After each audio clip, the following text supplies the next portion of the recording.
Assalamualaikum warahmatullahi wabarakatuh. Di video kali ini saya akan melakukan book review Pengantar Hukum Perdata Internasional Indonesia. Baiklah, data buku. Judul buku Pengantar Hukum Perdata Internasional Indonesia, tahun terbit 2000, bahasa buku Indonesia, pengarang Profesor Dr. Gautama Sarjana Hukum, penerbit Putra A. Bardin, jumlah halaman 326. Buku ini terdiri dari 13 bab. Bab yang pertama, pengertian hukum antar tata hukum. Bab kedua, titik-titik pertalian. Bab ketiga, prinsip kewarganegaraan dan prinsip domisili. Bab keempat, penunjukan kembali atau renvoi. Bab kelima, kualifikasi. Bab keenam, ketertiban umum. Bab ketujuh, penyeludupan hukum. Bab kedelapan, pilihan hukum. Bab 9, hak-hak yang telah diperoleh. Bab 10, persoalan pendahuluan. Bab 11, penyesuaian. Bab 12, timbal balik dan pembalasan. Bab ke-13, pemakaian hukum asing. Bab pertama, pengertian hukum antar tata hukum, terdiri dari 24 subbab. Pada subbab ketiga, keberatan istilah HPI, bukan internasional tapi nasional. Pengarang menyebutkan bahwa yang sebenarnya dikatakan internasional bukan antar negara, tetapi internasional ini sebagai ada unsur luar negerinya. Jadi berarti bukan sumber-sumbernya yang internasional, tetapi hubungannya adalah internasional. Ada hubungan luar negerinya, ada unsur luarnya.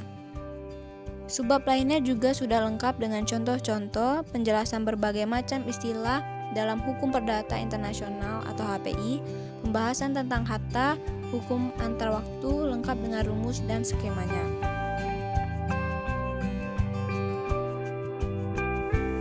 Pada bab kedua, titik-titik pertalian, terdiri dari 18 subbab dimulai dari halaman 25 sampai 48. Pada subbab 2, titik taut primer untuk HPI. Kewarganegaraan Indonesia melakukan jual beli dengan kewarganegaraan Jepang, maka terjadilah persoalan HPI.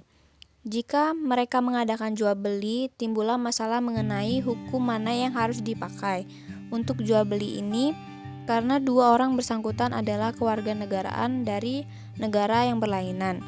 Masalah HPI ini timbul karena kewarganegaraan orang-orang yang bersangkutan berbeda. Terdapat subbab hukum harta benda dalam perkawinan, syarat-syarat perkawinan dan perwarisan. Pada bab ketiga, prinsip kewarganegaraan dan prinsip domisili, terdiri dari 18 subbab dimulai dari halaman 48 sampai 88. Status personil dari seseorang, baik warga negara maupun asing, ditentukan oleh hukum nasional mereka. Sebaliknya, negara yang menganut prinsip domisili menggantungkan status personil seseorang dari hukum yang berlaku di domisilinya. Bab yang keempat, penunjukan kembali atau renvoi, terdiri dari 22 subbab dimulai dari halaman 89 sampai dengan 118. Bab kelima, kualifikasi, terdiri dari 10 subbab dimulai dari halaman 119 sampai dengan 132. Bab keenam, ketertiban umum, terdiri dari 9 subbab dimulai dari halaman 133 sampai 147. Bab ketujuh, penyeludupan hukum, terdiri dari 7 subbab dimulai dari halaman 148 sampai 167. Bab 8, pilihan hukum, terdiri dari 20 subbab dimulai dari halaman 168 sampai dengan 209.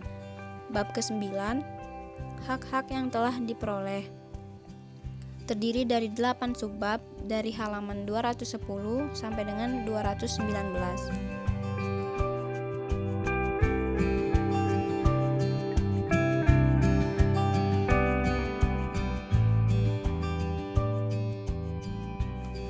Bab ke-11, penyesuaian, terdiri dari 10 subbab dimulai dari halaman 242 sampai dengan 289. Bab 12, timbal balik, dan pembalasan.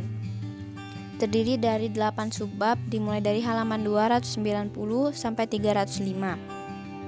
Bab 13, pemakaian hukum asing, terdiri dari 10 subbab dimulai dari halaman 306 sampai 326.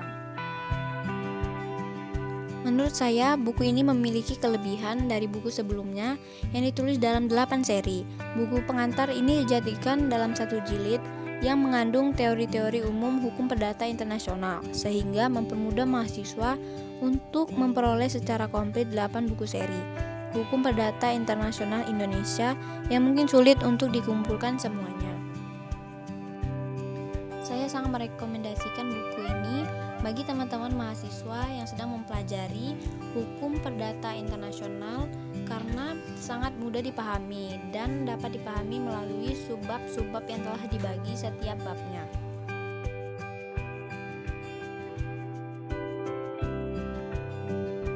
Baiklah, itulah book review dari saya. Semoga bermanfaat. Terima kasih. Wassalamualaikum warahmatullahi wabarakatuh.